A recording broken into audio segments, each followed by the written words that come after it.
Court से इंसाफ होगा जामई, किस ख्याले खाम में हो आजकल। एक मुद्दत झूठ बोले जो वकील, जज बनाते हैं उन्हीं को आजकल।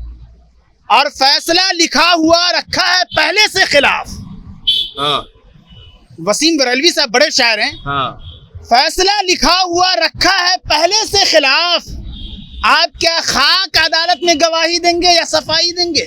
भाजपा केंद्र सरकार से बॉर्डर तो नहीं समझ रहा है, लेकिन अंदरूनी जंग करने पर तुला रखा है कि अंदरूनी जंग ये हिंदू मुस्लिम कराएंगे। जब तक पिछला करतब लोग समझ पाए, एक तमाशा और खड़ा कर देता हूँ। तो हर 10-15 दिन पर ऐसे मुद्दे आते हैं जो असल समस्या है उसको भुला दिया जाता है। मैं यूं जुमले कहा करता हूँ कि साहब सरकारी जायदाद बेचकर गोदी मीडिया खरीद रहे हैं ताकि उनके झूठ और लूट पर पर्दा डाला जा सके। इनके इसमें अगर कोई चीज सस्ती है तो इंसानी जिंदगी सस्ती हो गई है कि कभी भूख की वजह से मर जाती है और कभी लिंचिंग की वजह से मार दिया जाता है। अल्लाह का महकूम है, अल्लाह का बंदा। सूरज किसी ताकत के सहारे नहीं चलता, सूरज किसी ताकत के सहारे नहीं चलता। और मस्जिद भी मिटा दोगे तो अल्लाह रहेगा। अरे ये नाम बिल्डिंग के सहारे नहीं चलता। मिला है ताज तो इतनी ज्यादा तमकीनत मत रख, कभी ये ताज उतरते ही बदन पर सर नहीं रहता। अरे तुझे एक रोज आना ही पड़ेगा तख्त के नीचे, तुझे एक रोज आना ही पड़ेगा तख्त के नीचे।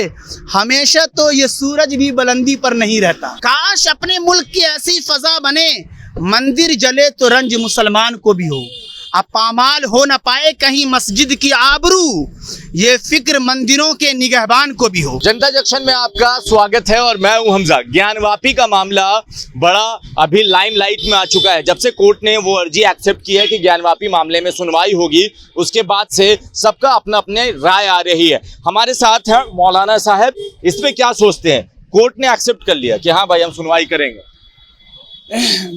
बिल्कुल, हमने भी देखा और हमको लगता है पूरे भारत नहीं पूरी दुनिया ने देख लिया है।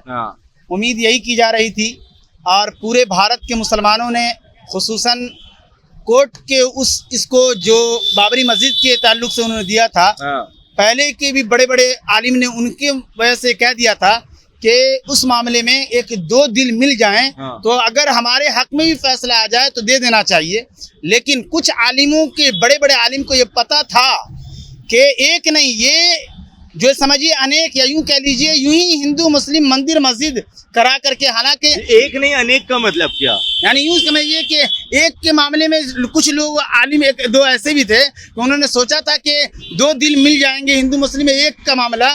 लेकिन उसमें से अक्सर मौलाना इस मामले में भी थे मुस्लिम पर्सनल बोर्ड के कि हरगिज नहीं, क्योंकि कई मुद्दे उनके नजर में कई और मस्जिदें ऐसे ऐसे करते रहेंगे। और यकीन मानिए कि मैं एक शेर यूं कह सकता हूँ, चाहे अदालत में गए चाहे वो सुप्रीम कोर्ट तक चला जाए, तो एक शेर मेरी तरफ से ये है कि कोर्ट से इंसाफ होगा जामई, किस ख्याले खाम में हो आजकल।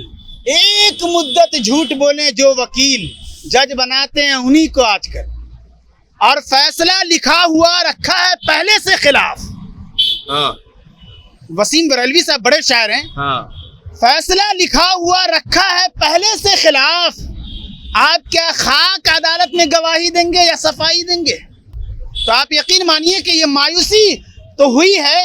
और उत्तर प्रदेश के पूर्व मुख्यमंत्री अखिलेश यादव जी ने संसद में एक शेर कहा था, वो सुनाना है, चूंकि इनकी चाल ही है जो देश के असल मुद्दे हैं उससे भटकाकर लोगों को इसी अंदाज में वोट। और हिंदू मुस्लिम, यानी यूं भी कह लीजिए कि भाजपा केंद्र सरकार से बॉर्डर तो नहीं समझ रहा है, लेकिन अंदरूनी जंग करने पर तुला रखा है कि अंदरूनी जंग ये हिंदू मुस्लिम कराएंगे।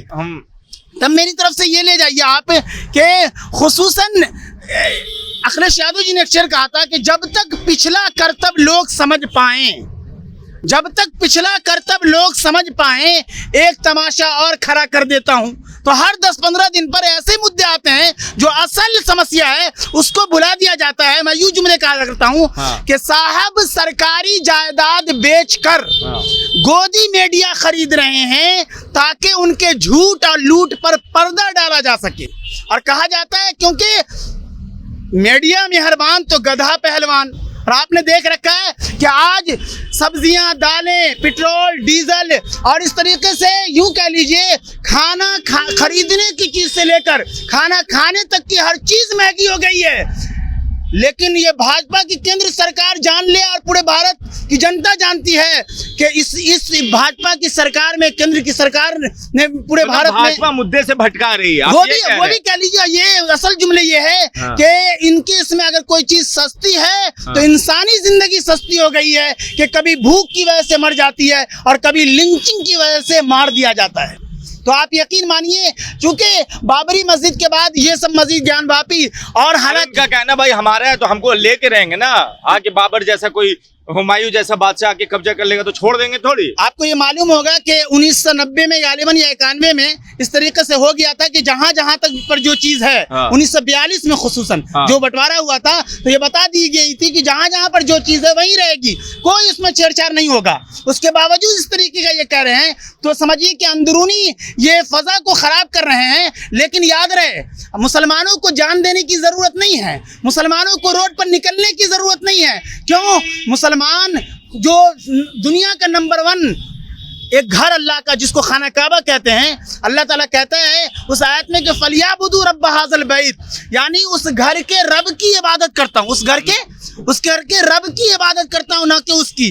तब मेरी तरफ से एक रुबाई ले जाइए, बड़ा दमदार रुबाई है और यही जवाब है कि अल्लाह का महकूम है अल्लाह का बंदा, अल्लाह का महकूम है अल्लाह का बंदा। सूरज किसी ताकत के सहारे नहीं चलता, सूरज किसी ताकत के सहारे नहीं चलता, और मस्जिद भी मिटा दोगे तो अल्लाह रहेगा। अरे ये नाम बिल्डिंग के सहारे नहीं चलता। तो आप यकीन मानिए कि चाहे जितना लोग सवाल उठाएंगे ना तो फिर एक मस्जिद देने में क्या है, दे दीजिए ना। आप यकीन मानिए कि बराह रास्त अदालत तो है ही है, अदालत से ही भरोसा है असल।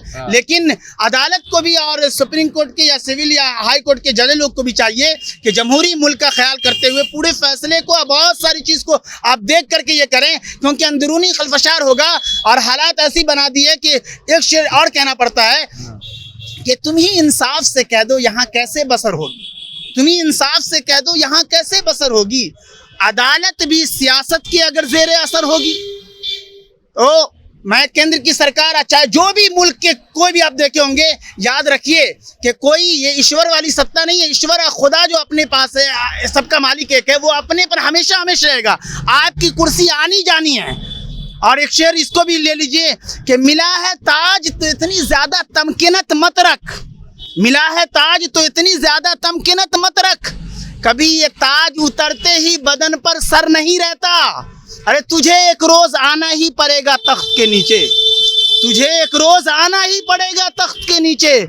हमेशा तो ये सूरज भी बुलंदी पर नहीं रहता, हमेशा तो ये सूरज भी बुलंदी पर नहीं रहता। और जवाल क्या है पता चल जाएगा भाजपा वाले को।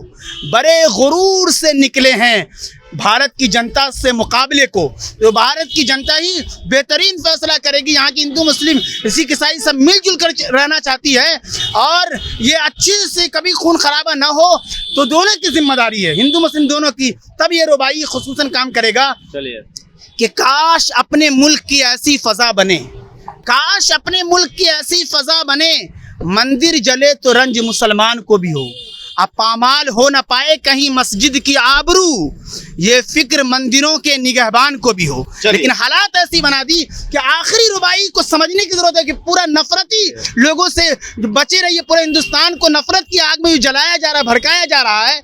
अरे ये शेर के वही इस मुल्क को तकसीम करने पर है आमादा। उससे पहले ये रुबाई है कि नफरतों की आग जब बस्ती में भड़काई गई, उसका घर पहले जला जिसकी खता कोई नहीं, उसका घर पहले जला जिसकी खता कोई नहीं। और ये कि तुम्हें जहाँ इस मुल्क में सोने की चिड़िया चहचहाती थी, यहाँ इस मुल्क में सोने की चिड़िया चहचहाती थी, जहाँ तलवार खंजर तीर भाले बात करते हैं, और डरे क्यों फिरका परवर एनडीए की सरपरस्ती में, ज़बां अपनी वो गज भर की निकाले बात करते हैं। तो उम्मीद रखते हैं कि हिंदू मुस्लिम सिख ईसाई सब मिलजुल कर रहे और सरकार को, अदालत को सोचकर आगे बढ़ना है ताकि यहाँ का ताना बाना यानी बना रहे, बिगड़े नहीं। यहाँ का ताना बाना बना रहे, सब कोई साथ रहे, क्योंकि ये भाजपा खेला कर रही है। आपको क्या लगता है? आप अपनी राय नीचे कमेंट बॉक्स में लिखें। जुड़े रहे हमारे साथ, तब तक के लिए आपका बहुत बहुत धन्यवाद।